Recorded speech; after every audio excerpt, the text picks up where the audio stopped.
Hello, I'm Toka-MK. On September 22nd, Hota Studio hosted an offline demo and Q&A session in Suzhou, China for their upcoming supernatural urban open-world RPG Neverness to Everness, which I shall henceforth refer to as NTE. The same demo is currently playable at the Tokyo Game Show. While I was not personally invited to the demo session, nor am I attending the Tokyo Game Show, I have scoured all the relevant information I can find in Chinese and Japanese, and I am here to present it to you. The links to all the clips featured in this video can be found at the end. Alright, let's get started.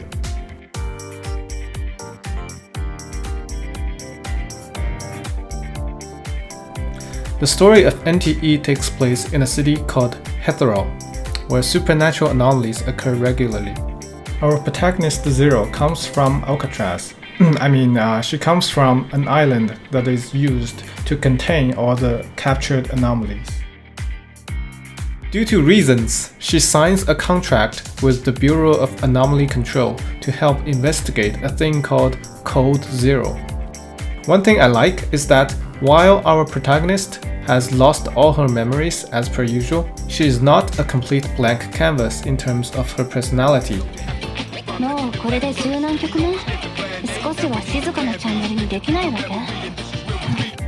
You can also choose to play as a male protagonist who is currently under development.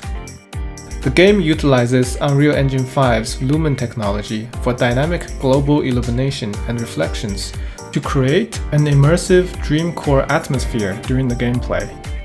In terms of story presentation, I have heard so much praise for this game's cutscenes, which are presented with not just some character animations, but also special animated effects and great camera works.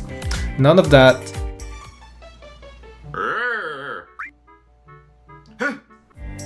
The overall story is lighthearted and comedic, with each chapter telling a different story.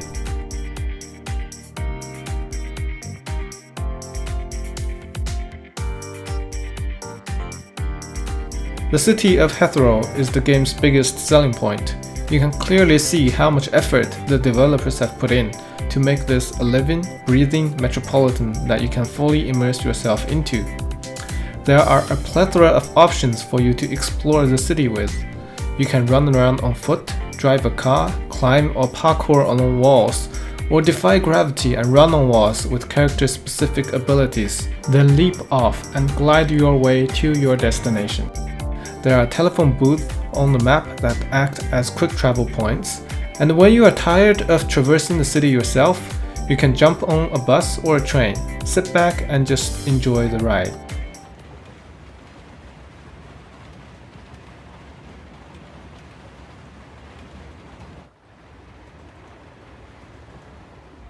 In this game, you do not simply press a button to take a bus or train. Instead, you wait for it to arrive at the station, wait for the doors to open, and then you walk in and find a seat. Or don't, and just walk around while the train or bus is running. One minor problem that I've seen people mention is that you cannot get off the bus when it's not at a station, and the buses will be stopped by traffic lights or traffic jams. But honestly, I'm totally okay if they just left this in place, because obviously, if you needed to get somewhere in this game, your choice of transportation wouldn't be a bus. What you will not be able to do in this game is to perform a Grand Theft Auto. Instead, you will need to either purchase vehicles from the dealership or rent one from the side of the road. The devs said that the final game will have over 10 vehicles to choose from, including motorcycles. Well, in the current demo, there are 4. A Volkswagen Jetta, a Suzuki Jimny, a Porsche 911 with pop-up headlights, and a 911 convertible. They all handle differently and can be customized further. 10 categories of vehicle customization are available: front and rear body kits, spoiler, wheels, paint job, livery, suspension, engine, and here's what surprises me the most: the transmission, and finally the brakes. I bet there are some serious car enthusiasts in the dev team. Like, some less hardcore racing games don't even let you change the transmission. Sadly, in the demo, you can only play with the exterior styling of the car, while performance upgrades aren't yet available. Out of the 4 spoilers currently available, one of them is active and it will move up and down as you drive. But again, it doesn't affect the performance of the car. Hopefully in the future these aero parts will actually do something. The devs have mentioned that there will be online racing modes. After purchasing a car, you will obtain the car's key as an item in your inventory, with which you can summon your car as long as you are near a road. Your summoned car will autonomously drive to your location, and according to some players, this process is currently susceptible to traffic jams, just like the buses. This I do hope they optimize in the future. Currently there isn't any vehicle damage, however there are cosmetic damages to the vehicle. A detail that I really like is that turning signals will automatically be applied when you turn. When you drive toward NPCs, they will react and attempt to dodge. However, you cannot actually run people over, as they do not have collisions. Some parts of the environment are destructible, however. When you get in a car, your character will automatically be switched back to the protagonist. Not sure if this is just a temporary thing for the demo, since it clearly shows other characters driving and riding motorcycles in the trailer.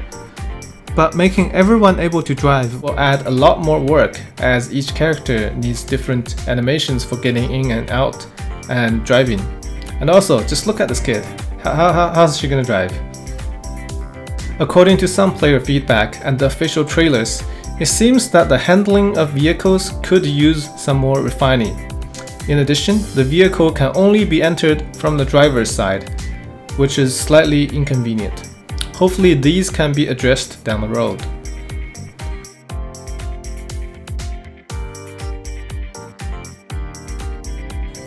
In addition to vehicles, you will also be able to purchase real estate in this game.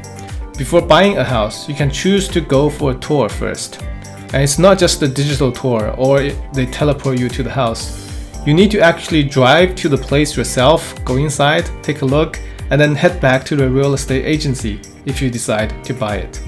Which might sound like a pain at first, but honestly, I do like it because it reminds me of when I had to run to so many places when renting an apartment in real life and I didn't have a car. And realistically speaking, you won't be doing this very often. Currently, there's only one apartment that you can buy and one dorm room that you can get for free. And the only customizable aspects are the record player and the toys placed in your room. In the future, there will be more housing options as well as more in-depth customizations, including the ability to place furniture yourself. One of the biggest highlights of this game, I believe, is the seamless transition between interior and exterior and combat environments, which helps with immersion immensely. You can walk or drive your car like a maniac into the lobby of the apartment, take the elevator while gazing out at a beautiful skyline, walk into your room and then just jump out from the balcony on the other side, all without any loading screens at all. The same applies to going into shops or running and jumping between walls and buildings. The freedom to explore is insane. Currently, not all of the shops are open, and the devs mentioned that they are going to add a few dozen more shops. Oh, by the way, they also have the most elaborate vending machine system that I've ever seen in an open world game. The current map is already pretty big, and it's only a small portion of the overall world, with the rest being blocked off in the demo. As of now, it can feel slightly empty at times, but that's completely normal as this game is not even in beta stage yet. With the promised few dozen shops and the other gameplay elements added, hopefully Hetero will become a place that we are willing to spend time in. While you are roaming around, there will be anomalies marked on your map. The closer you are, the more violently the minimap will react to it. Once you reach it, you will enter combat with that particular anomaly.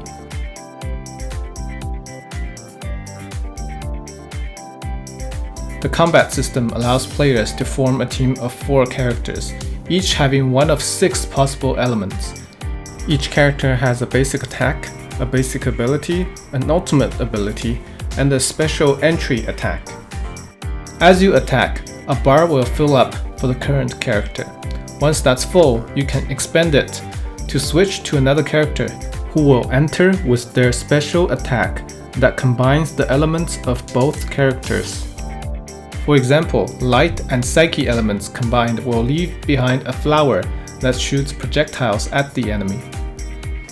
If you switch characters while the current character hasn't finished their ability or attack, they will stay and finish their thing while not taking any damage before they go away. This can be used as a pseudo dodge, allowing you to avoid damage by switching characters mid-action. The actual dodge system is quite interesting as well. You have 3 charges that you can expend to execute dodges, which means you cannot dodge infinitely. After you dodge and spend a charge, it will take a few seconds for it to be refilled. However, after executing a perfect dodge, a charge will not be used. The enemy has a stagger bar below their health bar, which fills up as you attack. Once it's full, they will receive heavy damage and become staggered until the bar drops down to 0. The framework for the combat system is very solid, with the basic rotation of filling the bars to execute special attacks and swap characters while weaving in your abilities in between. The constant character switching, special entry attacks, and ultimate abilities make the combat look very flashy. However, there are reports that the attack animations and enemy feedback need more polishing. In the current demo, there are 4 playable characters.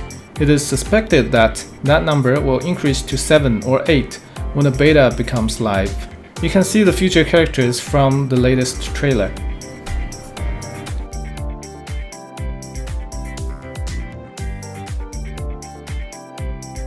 After the demo session, the developers hosted a Q&A, where they answered a lot of questions that actually matter.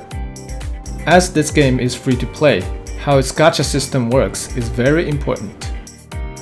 While there's a lot that they can't tell us right now, they did promise that it will not use the same gacha system as other companies, and that it will not force you to spend a ton of money in order to build decent characters, and that they will make sure the characters are balanced even from the closed beta.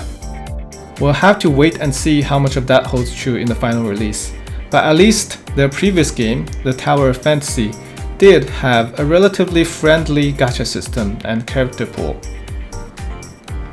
It is claimed that they removed a lot of random elements from the game and lowered the amount of time you need to spend on farming materials, so that you can spend more time on the urban RPG elements, such as solving anomalies, doing part-time jobs, or even operating shops yourself.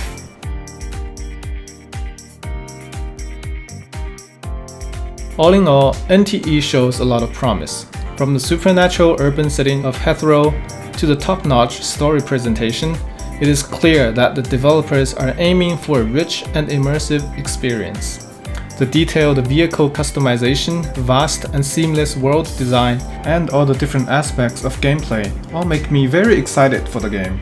While there are a few areas that could use more polishing, especially with vehicle and combat, I'm excited to see how things progress from here. I really believe NTE has the potential to become something truly special, and I am genuinely looking forward to getting my hands on it during the closed beta, which hopefully will happen soon. I'll continue to follow the development closely, particularly the updates from the Chinese community, so make sure you follow for more insights related to the game. That's all I have for you today. Like if this video has been helpful. Thanks for watching, and I hope to see you again soon.